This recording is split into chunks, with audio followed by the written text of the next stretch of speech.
media, alhamdulillah kita telah sama-sama untuk menyaksikan tadi pidato Anies Baswedan meluruskan jalan menghadirkan keadilan, serta telah dilaksanakan pula deklarasi amanat Indonesia terkait dukungan kepada Anies Baswedan sebagai calon presiden. Dan alhamdulillah semua berlangsung dengan baik. Untuk itu dalam kesempatan ini kami ingin Pak Anies Baswedan untuk menyampaikan beberapa hal, kemudian kita akan dialog. Silakan. Terima kasih Bang. Saya rasa dari sisi saya semua sudah disampaikan tadi. Silakan kalau ada pertanyaan.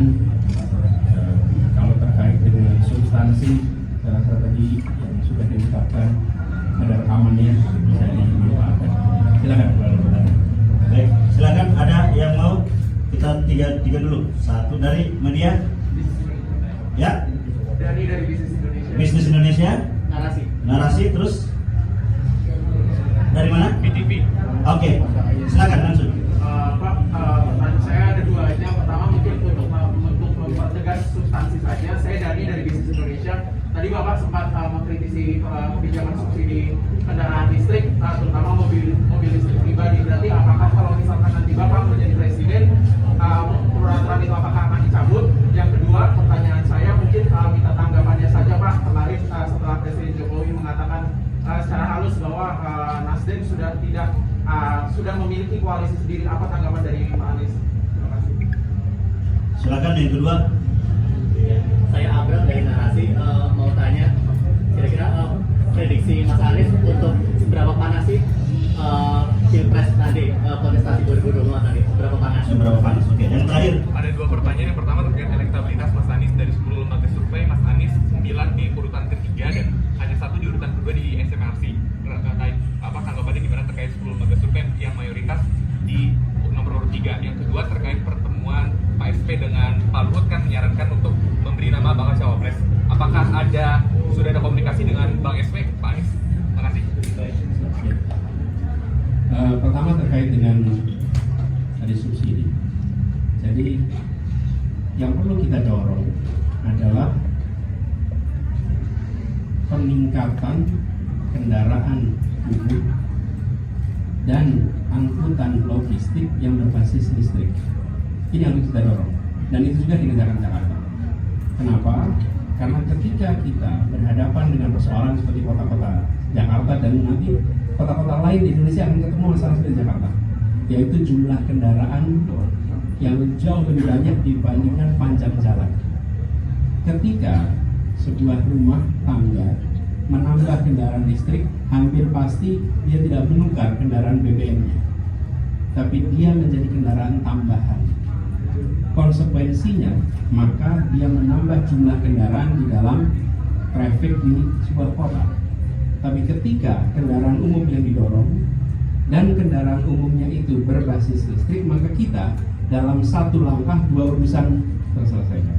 Satu adalah memindahkan dari kendaraan pribadi ke kendaraan umum, dan kendaraan umumnya bebas emisi. Itulah sebabnya mengapa ke depan arahnya adalah kendaraan umum berbasis listrik dan juga logistik. Jadi kita ingin, alhamdulillah, pembangunan jalan-jalan tol berjalan baik di bawah pemerintahan Bapak Jokowi. Kita sangat apresiasi, dan kita ingin jalan-jalan tol ini dipenuhi oleh kendaraan-kendaraan umum berbasis listrik, bukan malah kendaraan pribadi. Dan ini yang harus didorong ke depan. Ya, satu. Kemudian terkait dengan panas, dingin, sedang, hangat, panasnya kurang, panasnya, saya rasa santai-santai aja.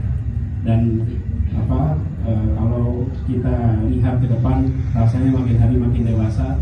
Jadi mudah-mudahan hangat-hangat, sangat badan gitu. Soal survei, saya sering dapat pertanyaan survei itu, dan saya ingat pilkada Jakarta kami tidak pernah nomor 1 hasilnya. Bahkan seminggu sebelum pilkada kami ditetapkan nomor 3. Kami sudah terbiasa ditempatkan nomor 3 dan kami tetap optimis untuk bisa memenangkan dalam sebuah kompetisi Pilpres nanti. Insya Allah. Baik, yang terakhir masih ada Yang tadi satu lagi. belum dijawab Mas Anies. Oh, soal plagiat? Iya. Oh, iya. Tidak ada. Gini, kalau dengan beliau, kalau itu urgen dan penting, pasti langsung disampaikan. Kalau tidak langsung disampaikan, berarti tidak urgen dan tidak penting. Tadi juga dijawab Pak soal tanggapan dari Pak Jokowi bilang Nasdem sudah ada koalisi sendiri dan gitu, dan sekarang sudah semakin banyak isu bahwa kayaknya apakah Nasdem sekarang sudah berada di luar pemerintahan atau belum, bagaimana tanggapan Pak Anies? Saya fokus pada 24 ke depan. Jadi fokus kami adalah menyiapkan untuk menawarkan kepada rakyat Indonesia sebuah jalan baru yang disebut sebagai, kita menyebutnya jalan meluruskan jalan menghadirkan keadilan. Itu menjadi fokus kita dan kita akan fokus ke situ. Karenanya tadi saya berkali-kali beberapa hari saya sampaikan, rakyat ini menonton berita-berita, menyaksikan para pimpinan kita berdiskusi sana sini, dan kami di koalisi ini, koalisi perubahan untuk persatuan, sudah bicara tentang apa yang hendak ditawarkan kepada masyarakat. Karena masyarakat tadi berhadapan dengan soal kemiskinan, bicara tentang biaya hidup yang tinggi, lapangan kerjaan yang terbatas. Ini hal yang harus jadi fokus kita, dan itu yang akan jadi fokus kita terus. Jadi saya tidak berminat untuk ikut di dalam percakapan itu, walaupun klik baiknya memang cukup baik gitu. Barangkali menarik sebagai berita, tapi bagi rakyat sedang menginginkan apa solusinya untuk masalah yang mereka hadapi. Baik, dari Kumparan, saya kira ini yang terakhir ya. Dari mana? Suara.com. Oke, Kumparan, silakan Kumparan. Satu, Pak Anies izin dari Kumparan. Tadi terkait Pak Anies tadi kan sebut dalam bilangnya ada program yang tidak dilanjut. Apakah itu IKN Pak Anies? Terus yang kedua terkait 5 cawapres itu, ini bagaimana Pak Anies lanjutannya? Ya masih 5. Enggak, maksudnya nama-namanya. Oh, iya. Suara.com, silakan. Pak Anies kan sering dalam berbagai kesempatan selalu bilang soal menunjukkan dengan Jakarta khususnya. Cuman belakangan ini ada anggapan juga kalau rekam jejaknya Pak Anies lewat kalau Pak Anies di Jakarta terus kami dihilangkan.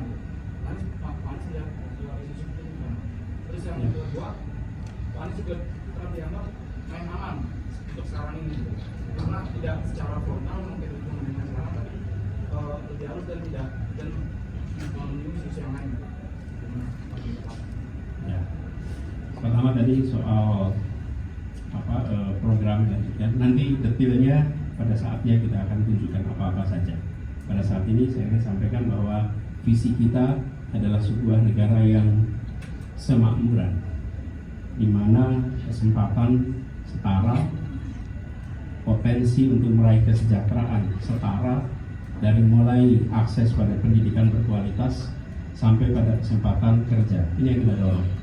Dan teman-teman menyaksikan banyak orang tua yang mengirimkan anaknya sejak SMP jauh dari kampung halaman, dikirim ke kota-kota yang dianggap memiliki sekolah-sekolah yang baik. Kenapa? Karena mereka menginginkan masa depan anaknya dapat perguruan tinggi yang baik.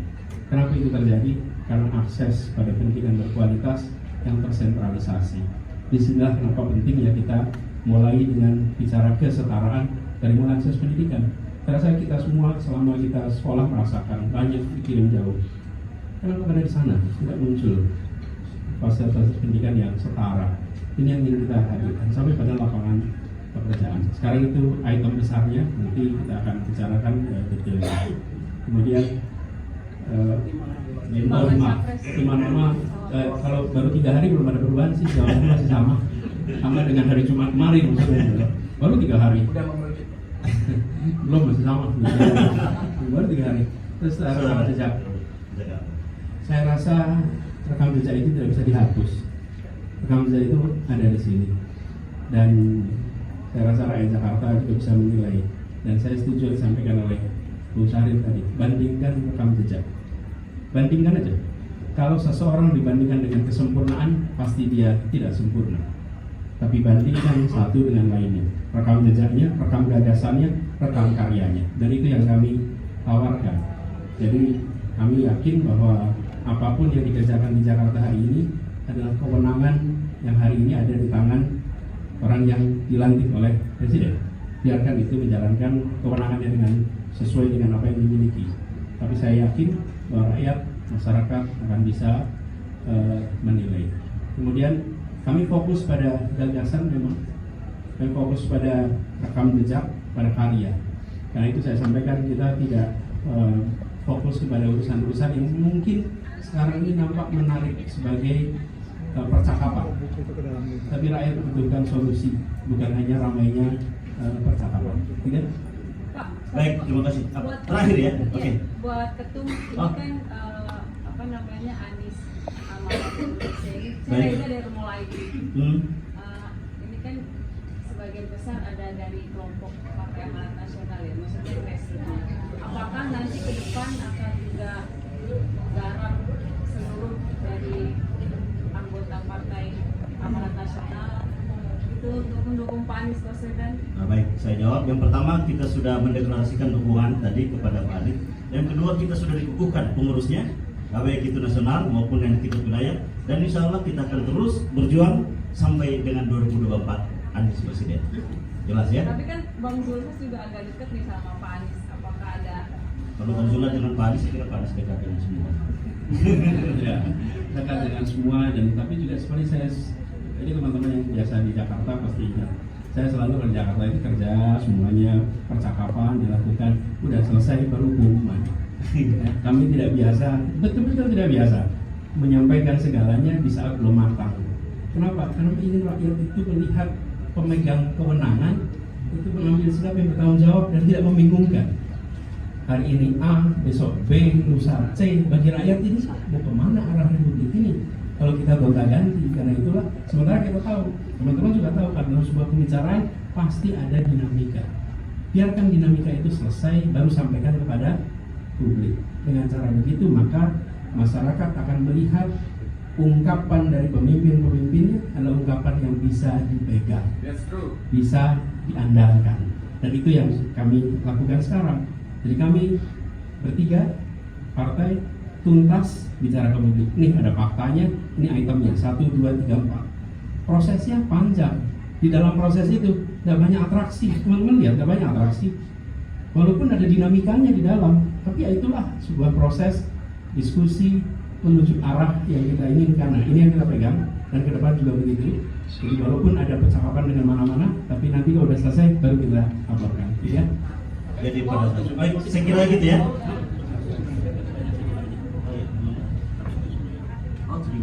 Oh, kenapa ya? Oh, banyak ya. Jadi banyak yang tadi ke Mas Anies, kenapa 7 Mei dibikin di sini? Ini sebenarnya makanya kalau baca undangan kita itu, undangannya itu 1 Maret. 1 Maret 2023. Kenapa? Karena ini kita sudah rancangkan jauh hari. Yang pertama tanggal 12 Maret, akhirnya batal. Yang kedua mestinya sebelumnya lagi, terus dipindah ke 14 Mei. Nah, akhirnya sekarang baru bisa kita betul-betul menyesuaikan dengan agenda dan yang sudah dijadwalkan itu. Jadi ini sudah pengunduran yang ketiga. pas ulang Ya, tahun Pak Anies? jadi alhamdulillah atas berkat rahmat Allah yang Maha Kuasa bertepatan dengan ulang tahun beliau. Ya, terima kasih teman-teman. Baik, terima kasih semua. Thank you semuanya. Selamat bertugas buat semuanya. Baik. Assalamualaikum. Assalamualaikum warahmatullahi wabarakatuh. Ulang tahun Pak Anies.